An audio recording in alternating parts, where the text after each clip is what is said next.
भाई साहब ये किस लाइन में आ गए आप? वीडियो स्टार्ट करने से पहले 4 डे आपको याद दिलाना चाहूंगा।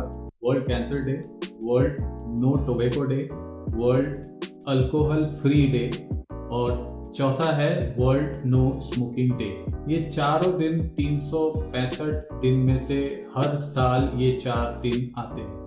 मानिए कि ये आप हैं और आपने इस तरीके के एड्स को देखकर इनसे आकर्षित होकर के इन प्रोडक्ट्स को खरीदा। इन प्रोडक्ट्स को सेवन करने के बाद आपको तरह तरह की बीमारियां, जिसमें से एक जानलेवा बीमारी है कैंसर, इसका इलाज करवाने के लिए फिर आपने डॉक्टर को भी पैसा दिया और डॉक्टर के पास जब आप कंगाल हो चुके हैं तब आपने एनजीओज का सहारा लिया और ये एनजीओज आपकी हेल्प करने के लिए अपना खुद का भी एक परसेंटेज रखती है और इस तरीके से ये भी कहीं ना कहीं पैसा बना लेती हैं। इस पूरी साइकिल में जब आप बैठ करके सोचते हैं तो आप खुद मुझसे बेहतर समझ सकते हैं इस चीज़ को कि आपको और आपकी फैमिली को दुख, कंगाली और परेशानी के अलावा कुछ नहीं मिला।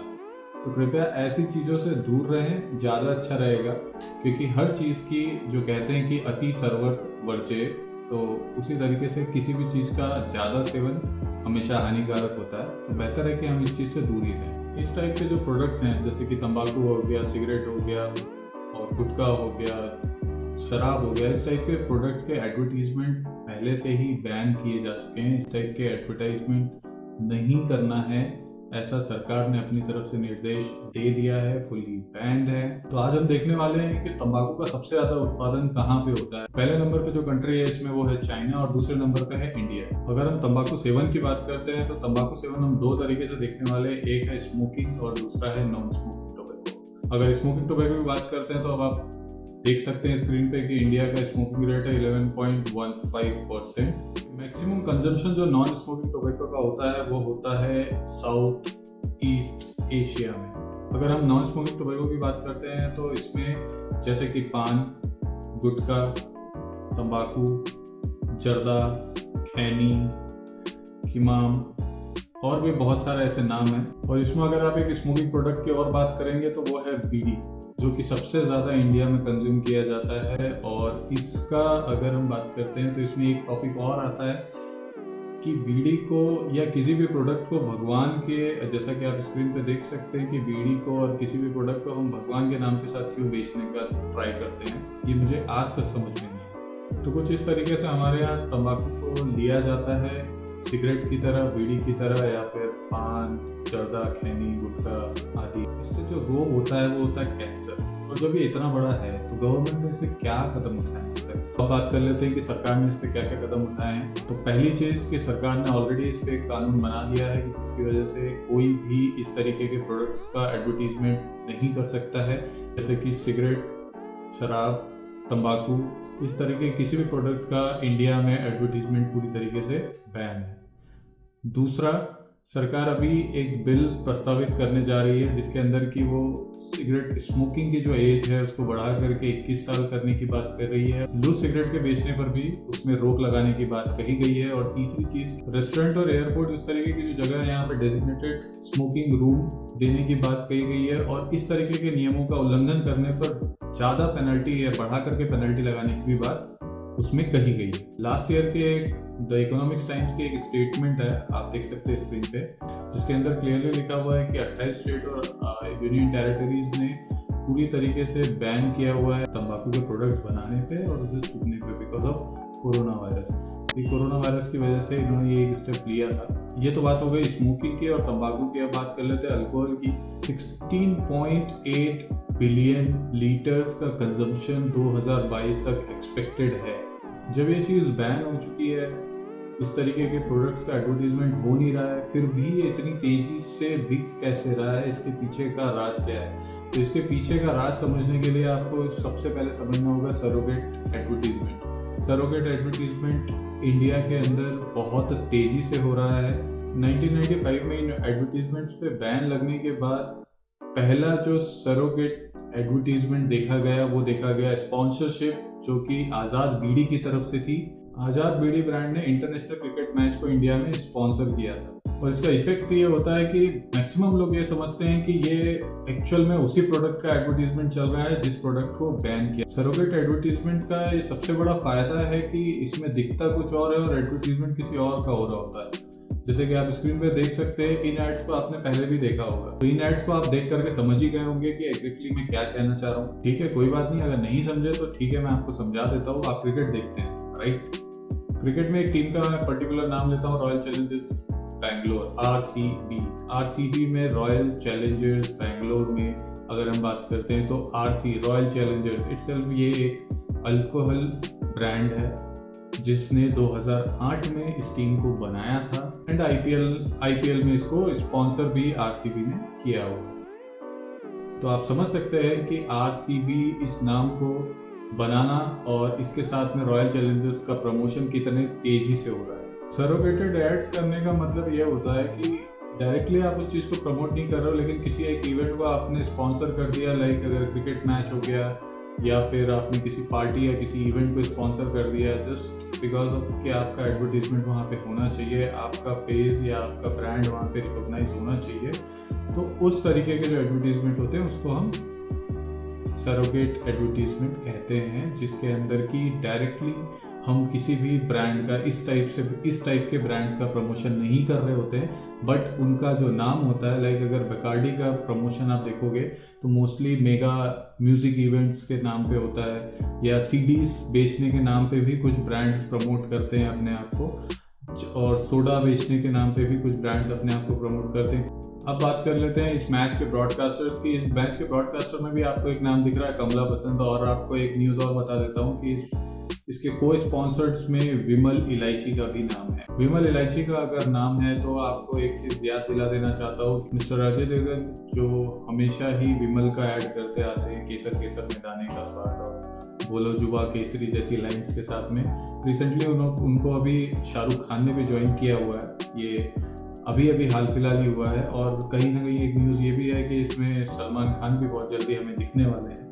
आपको जो एडवर्टीजमेंट दिखाया जाता है वो एडवर्टीजमेंट होता है इलायची का, बट हर बच्चा आज की डेट में विमल को एक गुटके की तरह जानता है। तो इस तरीके के बहरूपीय तरीके से आपको इन्फ्लुएंस करने का कोशिश किया जाता है कि आपको दिखाया जाता है विमल इलायची, बट लोगों के दिमाग में जो एक छवि बन गई है विमल को लेकर के, अब वो उसी छवि को समझते हैं कि इसका ही ऐड चल रहा है। सेम इसी तरीके से अगर कार्ल्सबर्ग का आप ऐड देखोगे तो अभी कार्ल्सबर्ग के ऐड में बियर नहीं आता है, उसकी जगह पे ग्लासेस आते हैं। तो उन्होंने अपने ग्लास को प्रमोट करना स्टार्ट कर दिया, जिसके अंदर आपको ये समझ में आता है कि ये बियर का ब्रांड है और ये बियर ही प्रमोट कर रहा है या फिर अल्कोहल ही प्रमोट कर रहा है। अब बात कर लेते हैं कुछ जो ब्रांड्स हैं उनके नाम और उनके नाम के साथ में जुड़े हुए टैगलाइंस।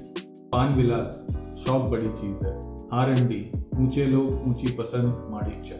रजनीगंधा, अच्छाई की एक अलग चमक होती। पान बहार, पहचान कामयाबी की। अब आप ये सोचो कि ये एड्स जो कि ऑलरेडी बैन हो चुके हैं और ये इलीगल्स है, अगर इस तरीके के एड्स को प्रमोट किया जाता है, फिर भी हमारे यहाँ बॉलीवुड इसको बहुत अच्छी तरीके से मटेरियलाइज करके और डायरेक्टली इनडायरेक्टली कहीं ना कहीं ब्रांड्स के साथ मिलके और इसका प्रमोशन करते हैं, और हम उस पर इन्फ्लुएंस इसलिए हो जाते हैं क्योंकि हमें वो स्टेटस सिंबल लगने लगता है। क्योंकि जो टैगलाइन मैंने आपको बताई है, जैसे कि शौक बड़ी चीज़, पहचान कामयाबी की, इस तरीके की टैगलाइंस को सुन करके लोग प्रभावित होते हैं और इन्फ्लुएंस होकर के वो प्रोडक्ट की तरफ खींचते हैं या आकर्षित होते हैं। इस तरीके से ये अपने प्रोडक्ट की मार्केटिंग करते हैं और चीज़ों को मार्केट में प्रेजेंट करते हैं। अब बात कर लेते हैं कि उन मूवीज़ की जहाँ पे आपको स्टार्टिंग में बड़े बड़े उसमें एड्स में या बड़े बड़े एड्स के साथ में या बड़े बड़े डिस्क्लेमर के साथ में ये दिखाया जाता है कि धूम्रपान सेहत के लिए हानिकारक है, या गुटखे से आपको एक नाम भी आपको याद होगा, मुकेश हराने, जो हमेशा एक मूवी के स्टार्टिंग में आ जाता है और वो बताता है कि मुझे कैंसर हो गया ये करने से। तो इस टाइप की चीज़ों के बाद आप जब पूरी मूवी देखते हो तो उसमें आपको बीच में ऐसे सीन्स दिखाए जाते हैं जिसके अंदर बंदा सिगरेट पी भी रहा है, हीरो सिगरेट पी रहा है या फिर हीरो ड्रिंक कर रहा है, और नीचे एक छोटा सा टैग चला दिया जाता है जिसके अंदर क्लियरली लिखा रहता है कि धूम्रपान सेहत के लिए हानिकारक है, ठीक है, मदिरापान सेहत के लिए हानिकारक है। इस टाइप के एक छोटे छोटे टाइटल्स में, एक छोटे छोटे नोट में आपको दिखा दिया जाता है। तो जब इन सीन्स को देखते हैं तो लोग कुछ प्रभावित होते हैं इन सीन से प्रभावित होने के बाद लोग कुछ इस तरीके की हरकत करते हैं। आप देखिए,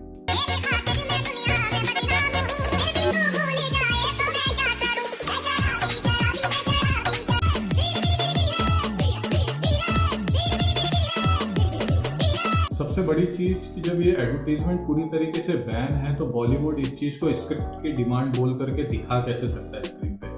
दूसरी इंपॉर्टेंट बात कि अगर ये दिखा भी रहा है तो इसको सेंसर इस चीज को अलाउ कैसे कर रहा है, क्योंकि अगर कानून बना है तो कानून मेरे हिसाब से सबके लिए समान होता है, और सबके लिए अगर समान कानून है तो उस हिसाब से इस चीज को पूरी तरीके से एडवर्टीजमेंट पर्पस के हिसाब से अगर किया जा रहा है तो पूरी तरीके से बैन करना ही चाहिए। तीसरी चीज, जो चीजें सार्वजनिक रूप से बैन की गई हैं उनको OTT प्लेटफॉर्म्स पे भी प्रमोट किया जाता है। मतलब अभी ऐसा हो गया है कि OTT प्लेटफॉर्म्स मतलब अश्लीलता प्रमोट करना है तो वहाँ चले जाओ, इस टाइप के प्रोडक्ट्स प्रमोट करना है तो आप वहाँ चले जाओ। हर चीज की गंदगी या हर चीज को गंदा करने के वक्त क्या इंसान में इतनी इंसानियत नहीं बचती कि वो ये सोच सके कि वो जो कर रहे हैं वो इन्फ्लुएंसर हैं, अगर उनसे लोग प्रभावित हो रहे हैं तो वो कितना बड़ा नुकसान कर रहे हैं लोगों को गर्त में डाल रहे हैं। ये चीज क्या उन्हें समझ में नहीं आती या सिर्फ पैसा ही उनकी भूख बन के रह गया? अब मेरे को सवाल आप लोगों से, इसके जवाब आप मुझे कमेंट सेक्शन में भी दे सकते हो और खुद भी बैठ के सोचिएगा कि क्या इन प्रोडक्ट्स की मार्केटिंग में बैन करना चाहिए था या इन प्रोडक्ट्स को डायरेक्टली बैन कर देना चाहिए। दूसरा सवाल, अगर इन प्रोडक्ट्स की मार्केटिंग की ही बात करते हैं तो क्या इनकी प्रोडक्ट्स की मार्केटिंग पूरी तरीके से बैन हो चुकी है? नहीं।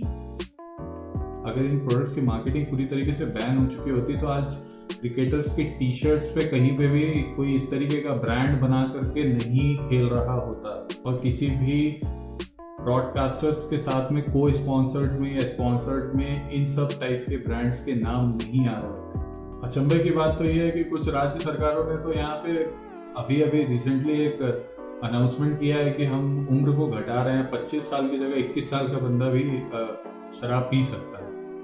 कमाल है। अगर आप ध्यान से इस पूरे सिस्टम को देखोगे तो इस पूरे सिस्टम के अंदर फंस के एक आम इंसान बर्बाद होता है। तो क्या ये सबको नहीं सोचना चाहिए, क्या ये सरकार को नहीं सोचना चाहिए कि हम इसको पूरी तरीके से बैन ही कर दें? जब आप किसी को मान सम्मान और लोकप्रियता देकर के इतना ऊपर तक बैठाते हो तो उसके पास भी एक जिम्मेदारी होती है कि सही क्या गलत क्या आपके लिए वो भी सोच सके। लेकिन यहाँ पे जिनको आपने ऊपर बैठाया है, मुझे नहीं लगता कि उनको पैसे के अलावा कुछ दिख रहा है। उनको अपना स्टेटस, अपना पैसा या फिर आप कह लो अपनी खुद की जिंदगी, इससे ज़्यादा वो लोग नहीं सोचते हैं। क्योंकि अगर वो लोग सोच रहे होते तो कहीं ना कहीं इस चीज़ को बहिष्कार किया जाता कि नहीं, हम इस तरीके के एड्स नहीं करेंगे, हम इस तरीके के प्रमोशंस नहीं करेंगे, क्योंकि इससे हमारी युवा पीढ़ी कहीं ना कहीं लाचार बनेगी आगे जाकर। एनजीओज इसमें आपको एक खास चीज़ याद दिलाते हैं, जैसे कि मैंने आपको डेज याद दिलाए थे, वो आपको पूरा एक मंथ याद दिलाते हैं जिसके अंदर है नो शेव नवंबर। ये मंथ एक्चुअली उन कैंसर पीड़ितों के लिए डेडिकेटेड है जिनको कि आप नो शेव नवंबर में आप अपने जितने भी एक्सपेंसेस होते हैं रिलेटेड टू शेविंग, आप उनको नहीं करते हुए आप उनका पैसा बचाते हो और वो उनको डोनेट करते हो उन एनजीओज को जो कि इस चीज़ से किसी न किसी कैंसर पीड़ित की मदद कर रहे हैं। मेरे हिसाब से इतना बड़ा सिस्टम बनाने की बजाय हम इस बीमारी को अगर जड़ से ख़त्म करना चाहते हैं तो बेटर है कि हम इस चीज़ को फुल्ली बैन कर दे, ज़्यादा अच्छा रहेगा। मेरा काम था जागरूकता के हिसाब से एक वीडियो बना करके देना, जिससे कि मैंने ट्राई किया है कि मैं कुछ आपको समझा पाऊँ। अगर आपको बातें समझ में आई और अगर आपको वीडियो अच्छी लगी है तो प्लीज़ वीडियो को लाइक करिए और ज़्यादा से ज़्यादा लोगों को जागरूक करने के लिए इसको शेयर करिए, और नए हैं तो चैनल को सब्सक्राइब जरूर कर लीजिए ताकि आपको आगे ऐसी ही वीडियोस मिलती रहे। हिंदू भाइयों, शेर बनो, जवाब दो। ना शेर बन सको तो शेयर करो, दबा के शेयर करो। हम मिलते हैं अगली वीडियो